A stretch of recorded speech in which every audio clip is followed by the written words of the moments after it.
Hello and welcome to the latest episode of Unstoppable. I am Kerwin Ray, your host, and today we talk all things high performance with Sophie Guidolin. Let me ask you a question. How does someone go from hating exercise to becoming an IFBB professional athlete who holds 4 national titles? Well, let me tell you, in this episode of Unstoppable, we're going to go deep into the world of bodybuilding competitions, kids, sport, life, performance, competition, and even being a parent, and also a little bit of nutrition thrown in there as well.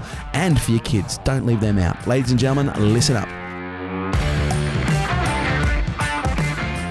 Ladies and gentlemen, it is a great honour and a pleasure to welcome to Unstoppable in the new studio, Sophie Guidolin. Thank you. Thank you for having me. Thank you for coming in. And we've just established that your name is Guidolin. Correct. Not Guidolin, not Gwendolyn, Guidolin. And you don't know who the original Guido is, so we're going to have to pull a soundbite of that out louder. My name is Guido Hedges. No doubt you have heard of me, all right? So first of all, welcome and welcome to Unstoppable. Thank you. Great to have you here.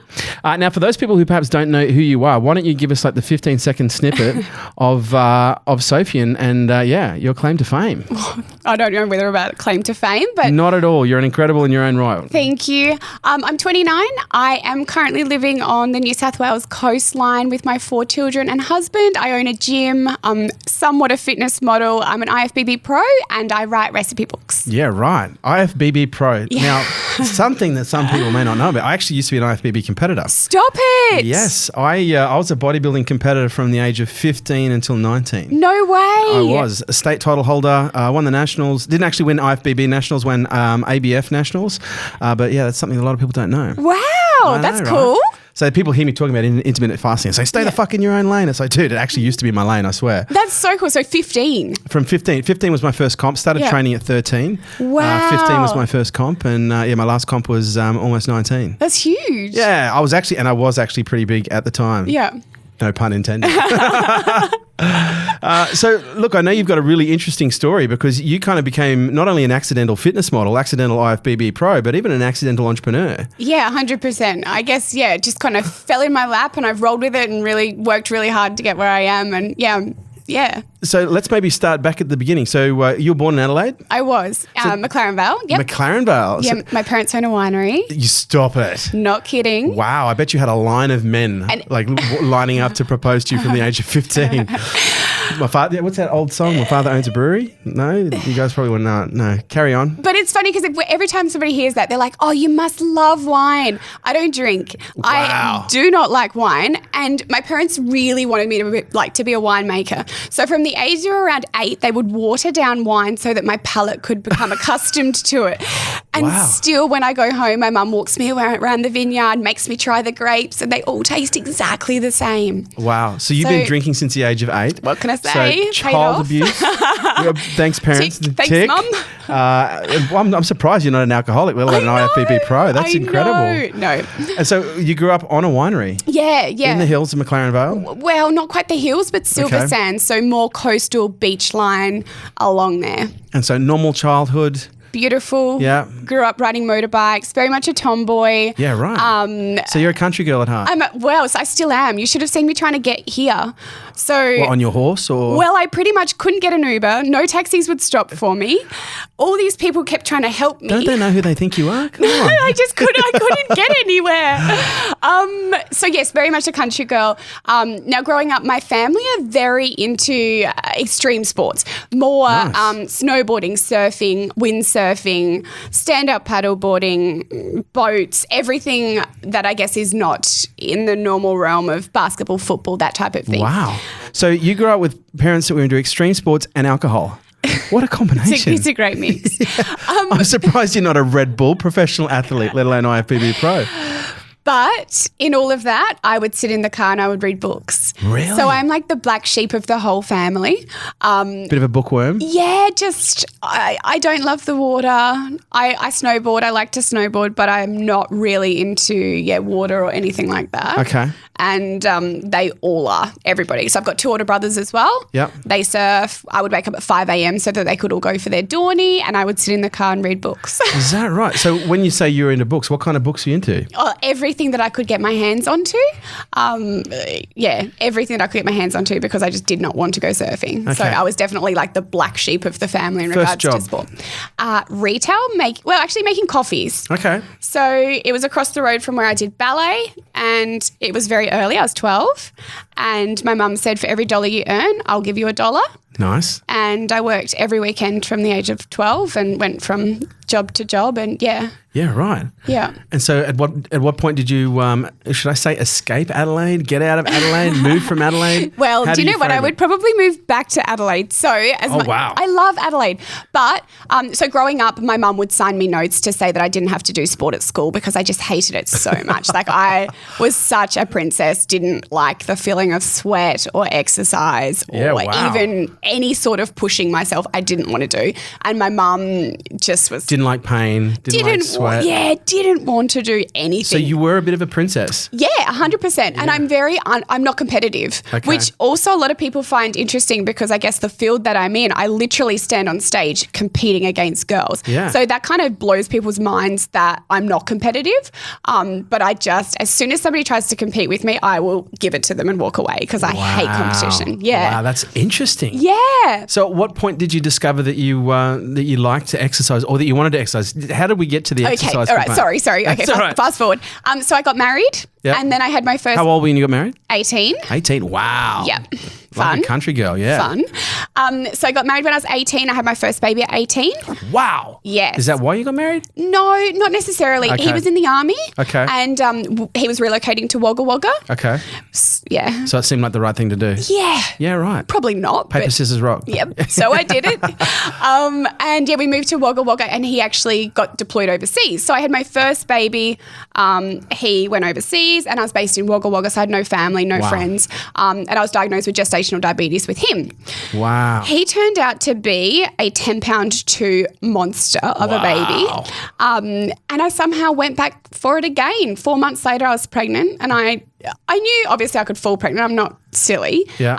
But I had my second baby straight away. So it was basically one bad pregnancy to another bad pregnancy. And the doctors said to me, look, you really need to look at your diet. You need to look at what you're doing. Were you overweight at this point? I had put on 32 kilos. Holy shit. So I was really unhealthy. Like a typical day of diet for me was chocolate milk, Maggi noodles, really bad. Like no nutritious food in any way, shape or form. And I guess for me it was a way of comfort eating and coping with what I was kind of dealing with. The fact I had 2 babies and my husband was in Afghanistan. Yeah, right. And that was my life. So they said to me, look, you need to start exercising. So when I was pregnant with my second baby, I started walking with the pram. And then I had a second baby and neither of them would sleep. So I started walking with 2 of them in the pram. And then I really started to actually enjoy the feeling of getting out of the house and what exercise was doing for me. And I signed up to a gym, which again, I didn't know what to do. And I was so intimidated. So I would stick on the treadmill and I would just walk and just watch everybody. And then one day, so then my husband and I broke up. I couldn't do what was currently happening and him being so far away. It would have been very tough. I can only imagine. Oh, so hard. And so I went to a gym and a trainer came up to me and was like, I would like to train you free of charge if you compete. And I was like, no, thank you. Very lovely offer. I would love to know how to use the equipment, but no, that's not for me. It's not something that I want to do. And I guess he knew that I would eventually fall in love with training. So he kept persisting and eventually I was training with him. And it wasn't very long between that period, maybe 6 months before I went on and competed for the first time. And that first season, I did 6 competitions in 6 federations and won every one. That's a lot of competition. Yeah. Over what period of time? 3 months. Wow. It was like back to back to back to back. Yeah, right. Yeah. So you would have been dieting easily for 6 months at this point. Yeah. And I suppose that was in 2012. So it's 6 years ago. And since then, I guess I've had so many different approaches to nutrition and comp prep. And I've gone through about it a really bad way, really great way. And I guess there's no right or wrong, but it's what works for you and what you can do with your body. So what eventually flipped the switch for you to going to the gym and going, look, I just want to be healthy. You know, I've got gestational diabetes. I need to drop some weight. I've put on 32 kilos whilst having babies. Yeah. And then all the next thing you know, you're on stage in a teeny weeny bikini. Exactly. Well, do you know my mindset as well? Like when I first fell pregnant with my first son, in my head, I kind of had thought, I'm never going to be in a bikini ever again, because that's what happens when you fall pregnant. Like, there's no point me even trying to stay in shape. I'm never going to be able to put a bikini on. So what does it matter? It doesn't matter. And I wish that I had known back then what I knew now in my very first pregnancy, that I could have been able to stay as fit and healthy throughout my pregnancies to be able to achieve. Yeah. But it is what it is, and that's the learning curve, I guess, we take. And I guess this is where it's interesting, because then you got the opportunity to do it over 2 more times, because you've had 2 more kids since then. They're twins, in my defence. Oh, that's cheating. That's cheating. It is. But in a very difficult way. Okay, so and so did you do things differently with your third pregnancy? Oh, yes. Okay. So I was single throughout that period. I fell in love with training. I fell in love with what my body could actually do, and just focused on myself. I was studying. I was working 2 jobs. And then I was flown up to the Gold Coast for a photo shoot for Oxygen magazine. And it was my first ever fitness photo shoot. And I walked into the gym, and there was this man working behind the counter, and he was the manager of the gym. Fast forward, we got married. And then and he really, really wanted kids. And I was like, I've had a really bad experience. Probably don't want to go back there. And he was like, look, I just want 2. And I was like, oh, I'll give you 1. So we settled on 1. We had the twins. He wins. Yeah, right. Yeah. So we've got 2 boys, which are 10 and 11, and then 3-year-old twin girls. Wow. Yeah. Okay. And the twins' pregnancy was insane. I have this photo that I put up of the exact same gestation with one of the boys versus the twins, and it is just, my stomach with the boys was huge. Not that that's the differentiating figure of what health is when you're pregnant, but for me, I knew how I felt at that point versus with the twins. Right. My pregnancy with the twins was amazing. I was squatting the whole way through. I was training the whole way through. I was fine. I had no gestational diabetes, and they were born healthy, full term, great, as twins, is, all the doctors said to me, 32 weeks, they'll be preemie, you'll be in hospital for months, you will not go full term. Wow. They were fine, yeah. And so the gestational diabetes resolved itself through good health and nutrition? Yeah, right. Yeah. And everybody online kept slamming me. And even after they were born, media outlets were still reporting on how dangerous it was that I was exercising when I was pregnant with them. And I was like, I've had healthy babies. Look at it. Yeah. Love the media. Yeah. They do like to spin. So something I noticed you said before, you said it a couple of times now, actually, I also read it in your bio, was you fell in love with exercise. You fell in love with training. Yeah. What was the moment? What was the thing? What was the perspective? What shifted that enabled you? Because the reason I ask is there's got to be a lot of people out there. I'm not just talking to the women of the world. I'm talking to the men as well. They know they have to exercise, but they fucking hate it. Oh. They get in the gym. Which was me. Yeah, no, I get that. And you were like the extreme. You hated to sweat, didn't like pain, didn't like to push yourself. Yeah. And I know there are a lot of other people who will be listening to this going, I can totally relate. They go to the gym and it's like, oh my God, it's so much easier just to exercise my mouth than it is to exercise my body. So I'll just talk to everybody and use it as a social exercise rather than a physical one. So what changed for you? Do you remember, was it a week? Was it a day, a moment where all of a sudden something started to shift? I almost feel like the routine that I had established with myself had made me feel so much healthier and happier. So at the first point in time when I was actually starting my weight training, I would drop my boys off at childcare. I would go past the gym every morning. Then I would go to work. And that routine established me and set me up for my whole day. And still now, 6 years later, that's my routine. Yeah, right. So I drop the boys off at school. Well, I train in the morning, come home, drop the boys off at school, go to work. Yep. So every morning is my time. And I also feel like as a mum, it's very rare that I get my own time. As a business owner and a mum, it's even more rare that I'm even alone for 5 minutes. So allowing me that hour a day to be able to exercise with no one around me is just... it's the difference between a good day and a bad day for me. And what's really interesting is you're in incredible shape, and I've seen some of the photos, and you maintain a lot of that shape year round. Year round. And that's a huge thing for me because I see a lot of girls who blow out. On off. I don't do that. Well, that was the standard, like back in the day, in the olden days when I was a bodybuilder, when we rode horses to our competition. I actually had a pony. We couldn't afford a horse. That was the routine. Off season, you get fat. And I still feel like there's a lot of girls who reach out to me and say, do you bulk? And I'm like, look at the 6 years of history. I would never, purely because I would rather feel good about myself 365 days a year than one day on stage. I wouldn't do it. I just would not compete. And I'm always 1 to 2 kilos max out of my competition shape. Wow. And I like the fact that... That'd be so less stressful on your body for competition. I agree. So much easier to drop. So much easier also from a commercial perspective, because obviously I'm going to assume you've got sponsors. I do, yes. And they want, obviously, they want you to be able to do a photo shoot or a shoot at the top of the hat. Also about myself. Yeah. Because I know, like, even when it's that Good time call. of the month and I look in the mirror, I'm like, ugh, but I know that it's just going to be a week. Oh, But if look at that 200 grams sitting on my abdomen right now. It's disgraceful. But if I had to live like that for a good 3 months, I don't think mentally I would be okay about it, because I love when I'm fit and I'm healthy and I'm strong and I'm happy and my clothes fit. And I just don't think that would be great for me personally. So with your profile, I know you get a lot of media attention, you get a lot of attention online. Like, what is it you're most passionate about sharing with the rest of the world? It's probably kids' nutrition. Yeah, right. So my first ever, so when I first started in, I guess, the business that I'm in of making recipes, I never really knew where I was going with it. Okay. So I had my 2 boys and I was at home and I loved to cook for them, and they both had just started kindergarten.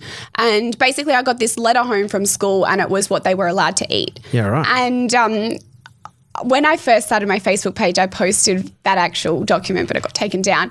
But I wish that I could still have that document, because Why did it get taken down? I don't think the kindergarten was that happy at me. Yeah, right. Okay. It actually said a white bread sandwich with jam or Vegemite. I lose my noodle. Well, I was just like, I sent them to school one day with pancakes, and the pancakes were like quinoa pancakes, and they had no additives, no sugar, no nothing in them.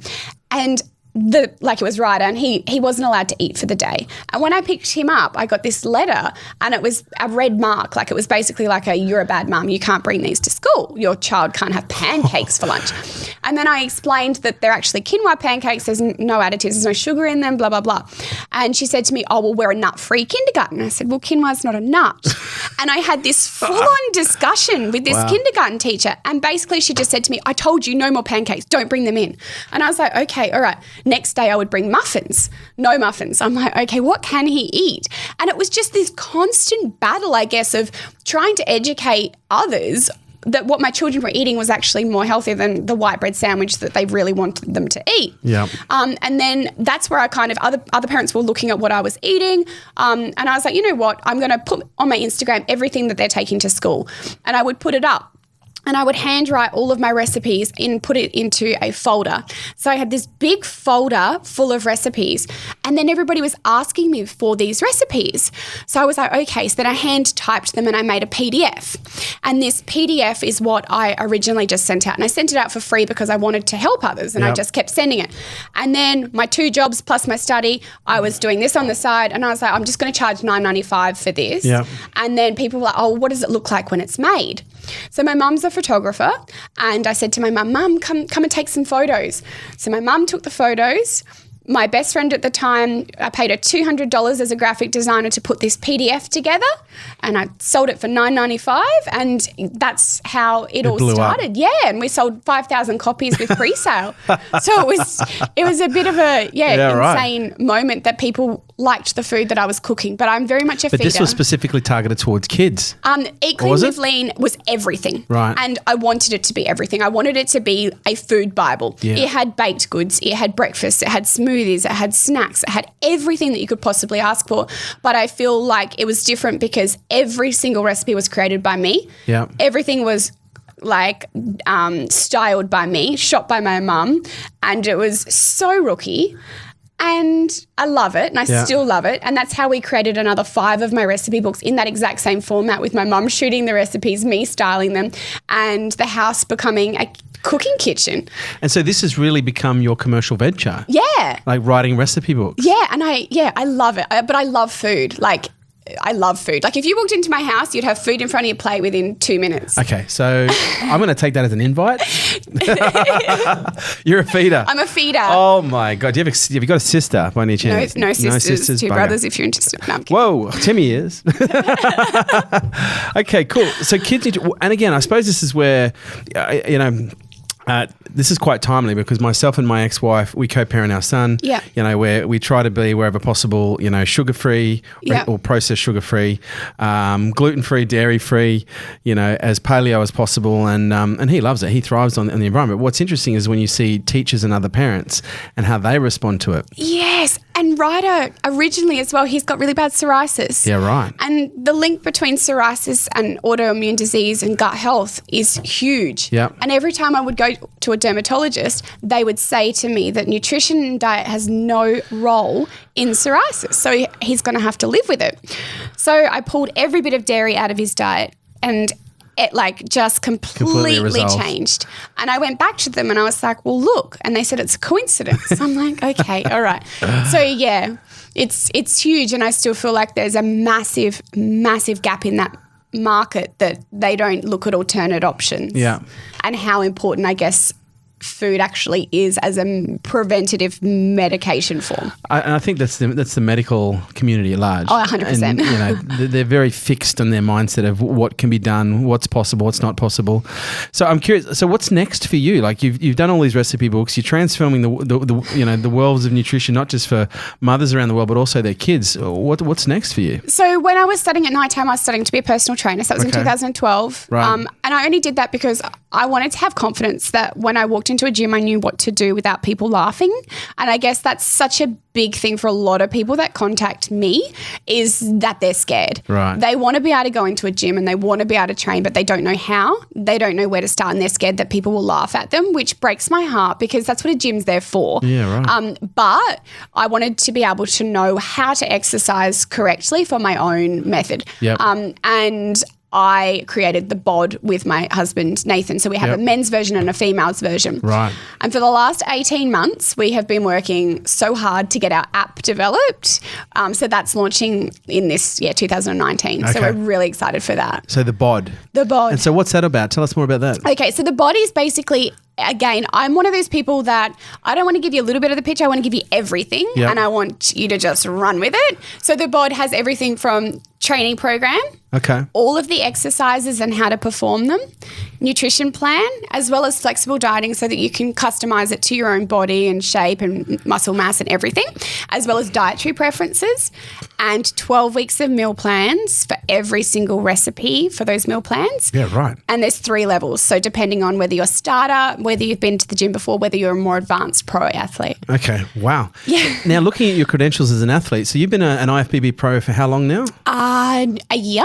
1 year, but you've won like 6 different competitions? Yep, so 6 federations. So I started off with IMBA and I'm a natural athlete. Okay. And I feel like a lot of people associate IFBB with maybe not. Yep. And I guess the reason that I wanted to do IFBB is because it's, to me, the most prestigious and elite. It's got the biggest brand of competition, yeah. And I didn't want to sell myself short in the fact that I didn't want anyone to be able to turn around to me and say, well, you won because you competed in that or you were competing against that. And I didn't enter any mummy divisions or anything like that. It was just I was going up against the 21-year-olds with those perky booties and I didn't care if I didn't ever do any well as long as I didn't look out of place. Yeah, right. That was my big thing. So you've only been competing for a year? No. I've been competing since 2012. Right, but gotcha. I turned pro in New Zealand. Oh, okay. So you've been competing since 2012? It took me a long, hard slog to turn pro. My God. I was going to say, I grinded for that so long. So how long did it take you to turn pro? 6 years. 6 years? 6 years. Competing every year?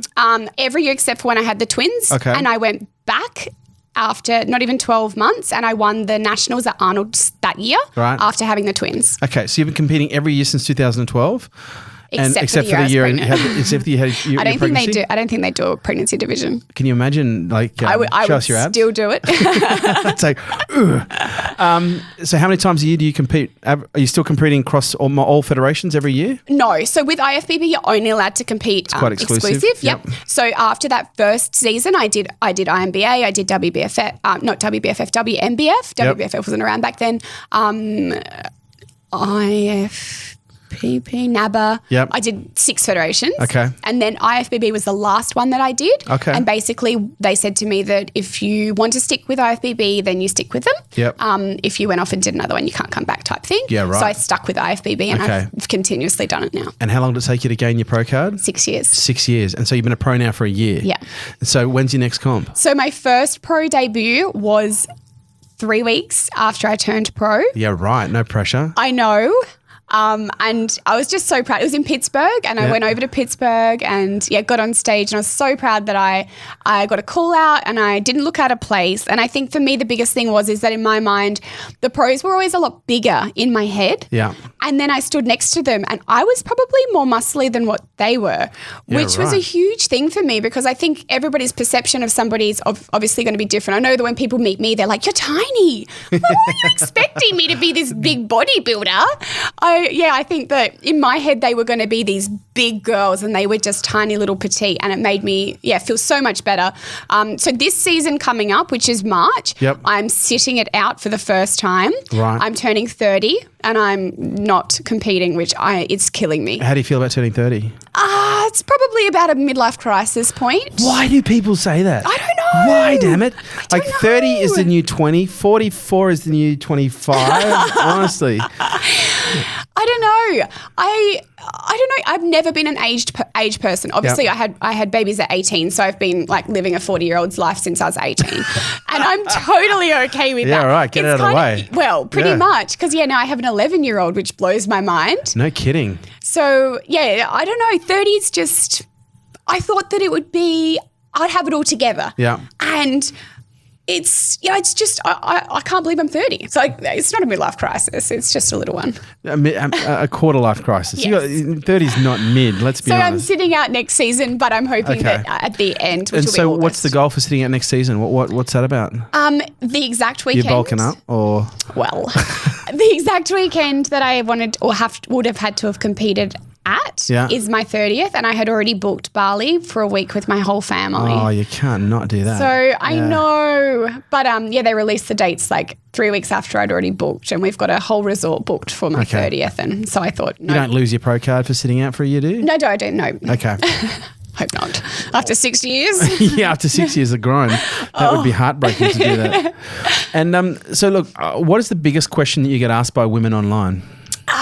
How did I get where I am today? Yep. How do I get my body? Yep. Do I bulk?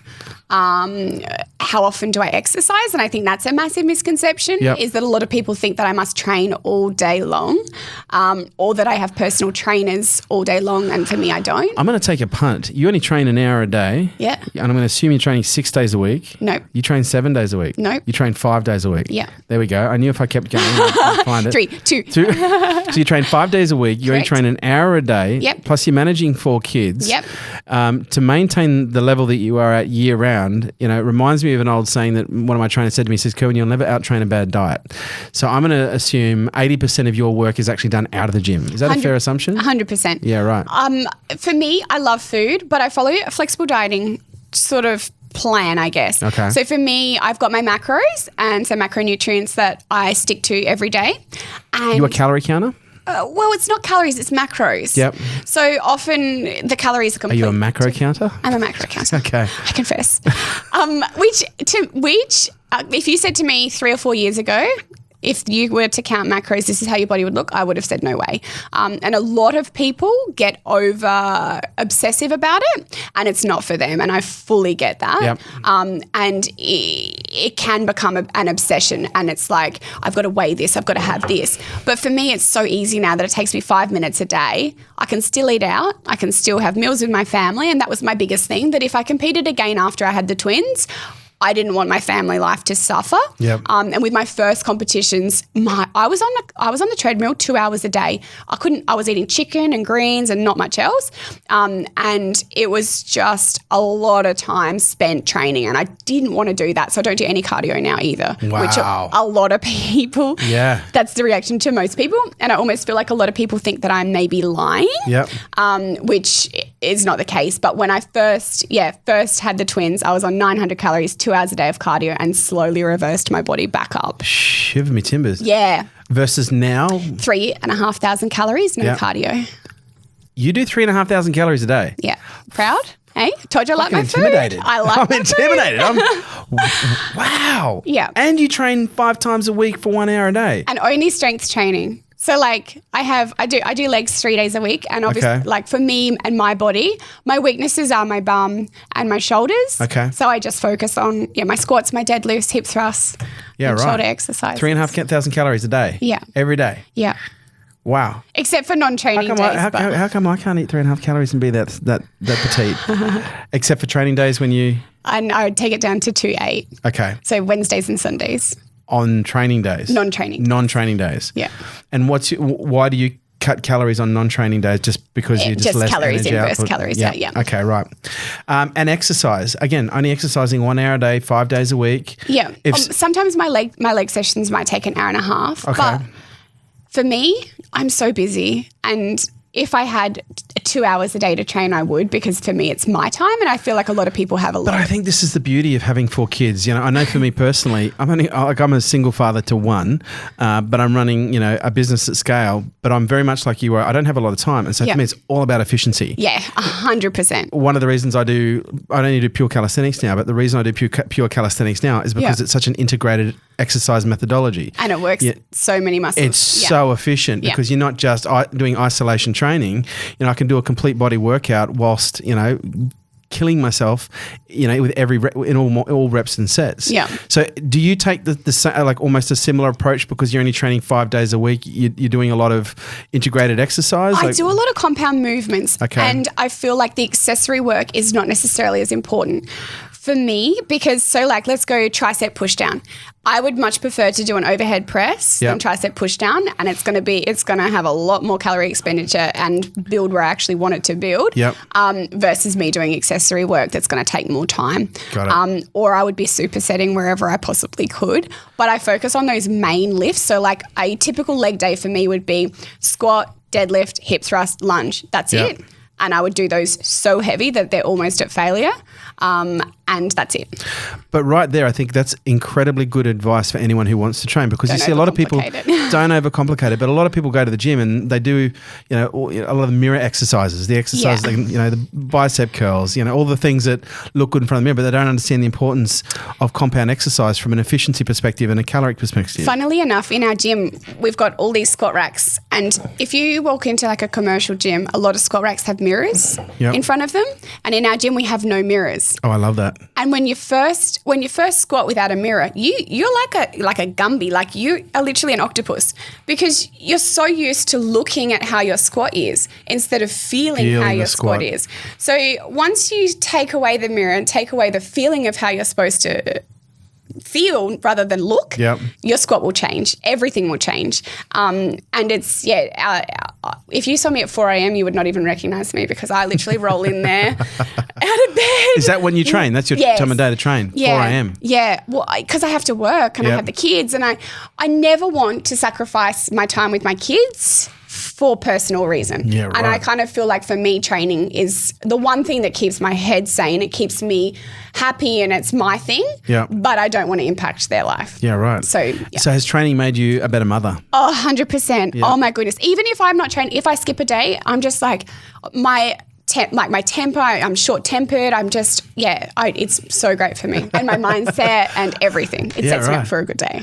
And so what advice can you give to people who are listening to this that could perhaps help push them over the edge? Because they've thought about, exercising. They've thought about, trying to manage their macros. But what's a really solid piece of advice you could give someone to push them over the edge so that they actually do start and they do get into the gym and they do start watching what they eat and becoming more conscious of their food? Did you know that this is a little bit off topic, but a huge statistic is that 85% of New Year's resolutions fail within the first 7 days.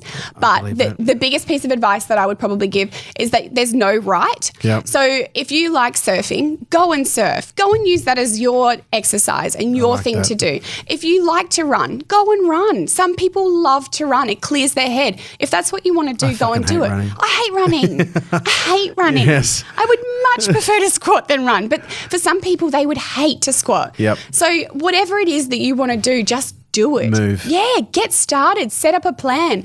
And the other thing for us as well, Sundays are my biggest planning day. I plan out our whole week in advance, and we've got a family diary, which is so old school. It's paper. Yep. You run it. I run it. Everyone's names are in the diary because our lives are just so hectic that from the moment we wake up, no one would even know where they're going without this diary. Someone's got football. It's like the master plan. It is. Yeah. And at the moment, I've got my parents staying with us for Christmas, and my dad's like, "Where are you going today?" I'm like, "Did you look in the diary?" No. Go back and look in the diary. Go and look in the diary. And then he's like, "Oh, you're in Sydney. What are you in Sydney for?" So it's literally like everything goes into the diary. Make a plan. All of our meals go into there. What the kids are eating, who's picking them up from where, who's at work, who's coming home. Shit. And because both my husband and I run businesses, we tag team a lot in order to be able to achieve who's at work, who's at home, and we don't have childcare. So it's a juggle, and we have different days at home, different days at work, and it's literally, okay, sub out, you're at work, bye. He's out, I'm in. So it is a diary effort. So where are you based now? So we're in Kingscliff, which is like on the New South Wales coast. Got it. And our gym's in Burleigh. Yeah, right. So 25-minute drive. Okay. It's beautiful down in Kingscliff, so we love it. I used to go to Kingscliff for all my holidays when I was a young fella. Yeah, it's amazing. I had a girlfriend whose parents had a caravan at, I think it was the Kingscliff Caravan Park. Isn't the Kingscliff Caravan Park? Beautiful on the beach. Yeah, we used to fish for trevally on the beach down there. So yeah, beautiful part of the world. It's gorgeous. Absolutely It's like as soon as you turn off, you feel like you're living a holiday. Yeah. So it's beautiful. Almost as nice as Byron Bay. How come you didn't go that little bit further? I don't like how busy Byron is. This is true. Honestly, Byron Bay is worse than Byron Bay is the Gold Coast with Sydney traffic. And it's also got the one way in, one way out. That's the problem. As well as the fact we still go and work from Burleigh, so it's 20 minutes away. Okay, fair enough. And our kids are still in Gold Coast school, so we didn't want to have to. Oh, they're in school in the Gold Coast? Yeah. Yeah, right. So they catch a school bus up there, and then the girls are obviously at home. But yeah. So how can people find out more about you and what it is that you do? Where can they go? So I've got a YouTube. Yes. Which I try and update as much as I possibly can. So you got a vlog on there? I started watching one of your vlogs this morning. Mind numbing. No, it's good. I do have a raw, vlog. authentic. It is. Yeah. And I guess that is literally what you get with me and my That's what my you should Snapchat. get on a vlog, yeah. My Snapchat is probably my biggest social media. Really? That's interesting. Yeah. I don't know how or why, but yeah, it's up to like 700,000 views daily at the moment with Snapchat. Wow. Yeah. That is massive. Yeah, because Snapchat dropped off for a bit. It did. I stopped posting on Snapchat and I just thought there's so many platforms that I'm trying to get my head around and I'm going to give Snapchat a breather. But yeah, I'm back on Snap. Okay. So yeah, my Snapchat is Sophie_Guidolin. Okay. Guidolin, right. G-U-I. Guido, mad. And then my Instagram is, Sophie_Guidolin and my Facebook, Sophie. So, but your biggest hit is on Snapchat? Snap, yeah. Wow. Do you do a lot of marketing on Snapchat as well, like calls to action, or is it all content? It's basically, for me, it was my Sunday meal preps. Yeah. I would post everything I was cooking. And I heard the other day a lady saying that she actually doesn't do any grocery shopping. And that blew my mind.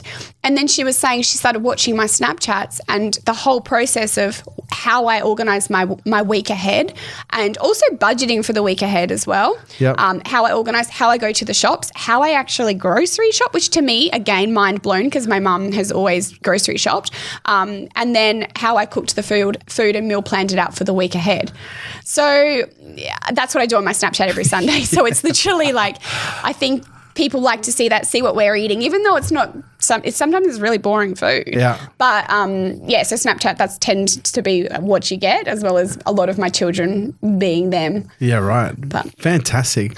Well, Sophie, absolute pleasure to have you in here. You've also got a website as well. Yeah, sorry, sophieguidolin.com.au and thebod.com.au. And thebod.com.au. You've got a whole bunch. You've got 7 recipe books. 8. Right there. 8. So they're all on the website as well. And when's the book coming? Is there a book coming? Is there a book in the works? There is. That's the 1st of January. Oh, but is it a recipe book? Recipe book? No, but I'm saying the book, the Stephanie book, the story. Or do all of the recipe books have your life story in there as well? Well, they've got a snippet. Okay. Maybe one day. Maybe one day? Well, you've got a great story, so I think it should get out there. Thank you. But Sophie Guidolin, did I get it right? You did. Hey! Thank you so much for coming into Unstoppable. Thank you for having me. Absolute pleasure. There you have it, guys. Thanks for tuning in to Unstoppable with me, your host, Kerwin Ray. And do me a favor, don't forget to drop me a review on iTunes. Would love to hear what you think. I love reading what you guys have to say. And your reviews make sure we keep creating killer content just like this. If you want to stay up to date with me and all my movements, please jump onto the website, kerwinray.com. And also check us out on social media at Kerwin Ray.